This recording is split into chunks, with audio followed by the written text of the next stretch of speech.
अर्पण जी के मैं एक बार फिर से आपका स्वागत करता हूं, विनीत कुमार सिंह। आइए शुरुआत करते हैं आज एक महत्वपूर्ण टॉपिक के साथ में। हो चुका आगाज, रण का युग बदलने की तैयारी और जीत उसी की होगी जिसका संघर्ष है जारी। पढ़ते रहिए, जितना पढ़ सकते हैं उतना पढ़ने का प्रयास कीजिए, क्योंकि सिलेक्शन उसी को मिलेगा जो ज्यादा मेहनत करेगा। तो आज हम लोग शास्त्रीय नृत्य के बारे में पढ़ने जा रहे हैं। इससे पहले हम लोग लोक नृत्य की एक वीडियो में पढ़ चुके हैं। आज हम लोग शास्त्रीय नृत्य के बारे में देखेंगे कि कौन कौन से शास्त्रीय नृत्य भारत में हैं। अगर शास्त्रीय नृत्यों की बात करता हूं तो भारत में 8 शास्त्रीय नृत्य हैं। भरत मुनि के पुस्तक है जिसका नाम है नाट्य शास्त्र, जिसमें 8 शास्त्रीय नृत्यों का उल्लेख किया गया है। नाट्यम का मतलब होता है नृत्य। तो आज हम देखेंगे विद मैप द्वारा कौन सा शास्त्रीय नृत्य भारत के किस राज्य में स्थित है और कहां पर है। तो सबसे पहले आइए शुरुआत करते हैं हम अपने राज्य उत्तर प्रदेश से।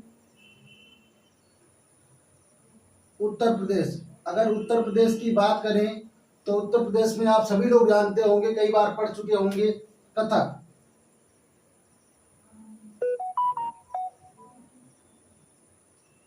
कथक शास्त्रीय नृत्य कहाँ का है? उत्तर प्रदेश का है। बात करें, देखो ऐसे ये नृत्य थे कि इनकी अस्तित्व डूबता जा रहा था, तो किसी न किसी ऐसे व्यक्ति ने इनको जीवित रखा तो उनका नाम महत्वपूर्ण हो जाता है। जैसे हम कथक की बात करें तो इसमें एक महत्वपूर्ण व्यक्ति है लेडी लीला सोखे। इसे जीवन प्रदान करने का कार्य कौन करती हैं? लेडी लीला सोखे। और उसके बाद में अगर बात करें इसके समर्थक कौन कौन थे? समर्थक की अगर बात करें तो बिरजू महाराज। कई बार परीक्षाओं में सीधे सीधे पूछ लिया गया है कि बिरजू महाराज का संबंध किस नृत्य से है? तो कथक से। उसके बाद में दूसरे व्यक्ति हैं लच्छू महाराज।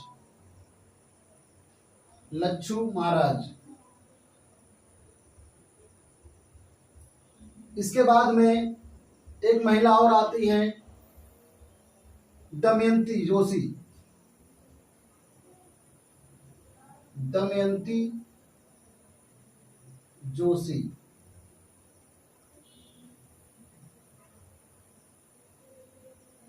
दमयंती जोशी को हम लोग कलाकार के रूप में भी देख सकते हैं। अगर कलाकार के रूप में हम बात करते हैं तो दमयंती जोशी को हम लोग कलाकार, और उसके बाद में अगर हम बात करें लेडी लीला सोखे के बारे में आप जान ही चुके, इन्होंने जीवन देने का कार्य किया।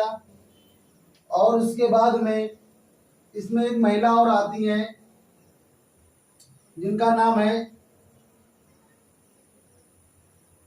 सितारा देवी।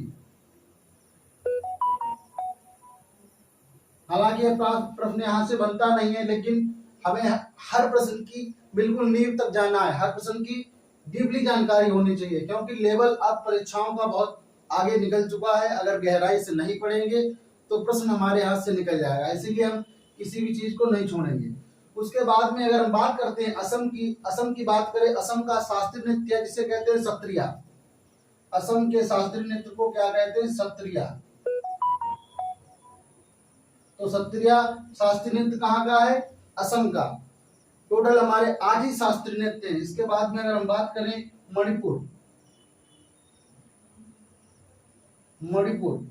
मणिपुर की अगर बात करें तो यहाँ पर आता है मणिपुरी शास्त्रीय नृत्य। कौन सा है? मणिपुरी शास्त्रीय नृत्य। ये कहाँ पर पड़ता है? मणिपुर में पड़ता है। और अगर इसकी बात करें, इसको जन्म देने का किसने काम किया है? तो राजा भगत चंद्र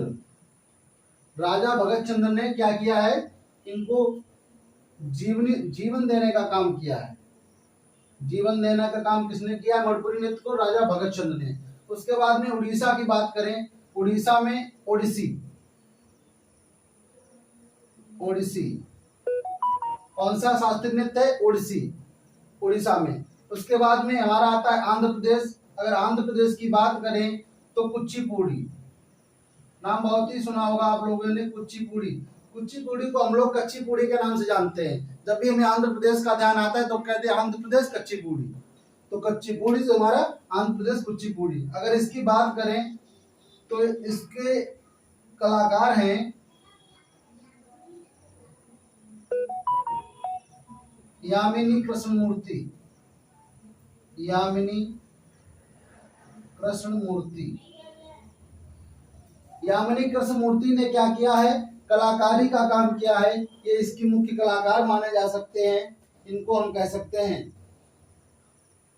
इसके बाद में जीवन देना का काम अगर हम करते हैं कि इसको जीवित किसने रखा, तो राजा रेड्डी।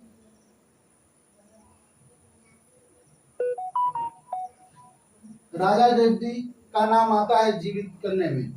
उसके बाद में भरतनाट्यम की अगर हम बात करें तो भरतनाट्यम की अगर बात करते हैं तो भरतनाट्यम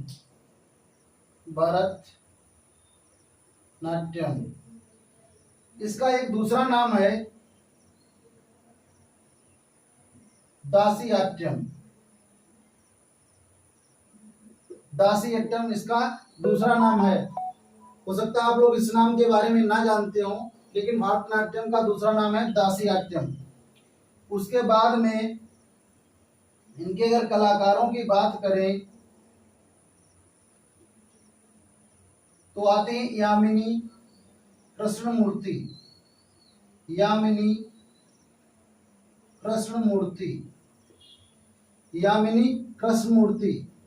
उसके बाद में दूसरे नंबर पे आती हैं मृणालिनी।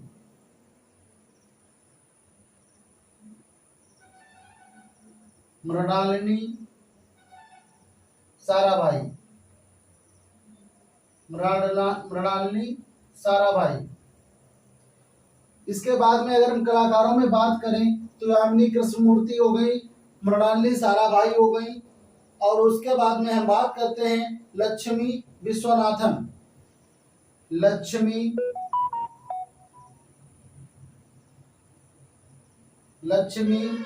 विश्वनाथन। लक्ष्मी विश्वनाथन। उसके बाद में बात करें तो पद्मा सुब्रमण्यम। पद्मा सुब्रमण्यम। पद्मा सुब्रमण्यम ये भरतनाट्यम के मुख्य कलाकार कह सकते हैं। इसके बाद में अगर हम बात करें केरल की तो केरल के बारे में आप सभी लोग विधिवत जानते हैं, कथकली। कथकली। कथकली की अगर बात करें कि इसको जीवित करने का श्रेय जाता है V.N. Menon.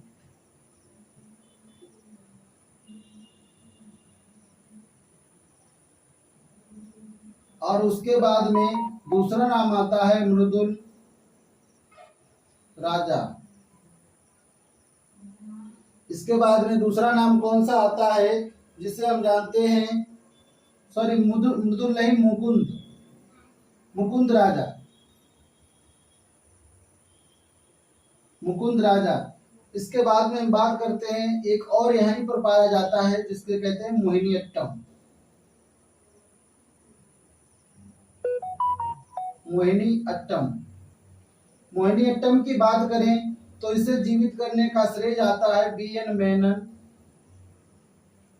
B.N. Menon. B.N. Menon. और एक दूसरा नाम आता है जिन्हें आप बहुत जानते ही हैं, जिन्होंने बहुत बड़ा कार्य किया था, जिन्हें हम कहते हैं माधुरी अम्मा। जिन्हें हम कहते हैं माधुरी अम्मा। यह अम्मा नाम से केरल में कई प्रकार की योजनाएं भी चलती हैं, अम्मा नाम से बड़ी फेमस हैं। तो ये हमारे 8 शास्त्रीय नृत्य हो गए। इनमें से हर परीक्षा में कहीं न कहीं से एक प्रश्न हमको देखने को मिलता है। पहला कथकली, दूसरा सत्रिया, तीसरा मणिपुर, चौथा ओडिसी, पांचवा कुचिपुड़ी, 6 नंबर पे भरतनाट्यम, 7 नंबर पे कथकली और 8 नंबर पे मोहिनीअट्टम। तो शास्त्रीय नृत्यों की संख्या कितनी है? 8 मानी जाती है। तो आप इतने 8 शास्त्रीय नृत्य, बड़ी सिंपल वीडियो है, बड़ी तरीके से देख लेना, 1 से 2 बार देख लोगे बिल्कुल सॉलिड हो जाएंगे। कभी कभी ऐसा होता है परीक्षा में प्रश्न आते हैं, फिर आप लोग कहते हो ये प्रश्न कहाँ से आ रहे हैं। तो ये जीके के टॉपिक हैं, कहीं न कहीं से इनका सब्जेक्ट से रिलेशन होता है। एक पेपर पैटर्न बनाने का एक तरीका होता है, हर प्रकार के प्रश्न पेपर में डालने होते हैं, तो यहाँ से प्रश्न की पॉसिबिलिटी आती है। इसके बाद में अगली नेक्स्ट वीडियो में हमारी बची है त्योहारों की, तो फिर हमारे लोक नृत्य, शास्त्रीय नृत्य और सारे त्योहार हो जाएंगे। तो इनमें से 2 प्रश्न, तीनों टॉपिकों से 2 प्रश्न आने अनिवार्य होते हैं। ठीक, आज के लिए इतना, धन्यवाद।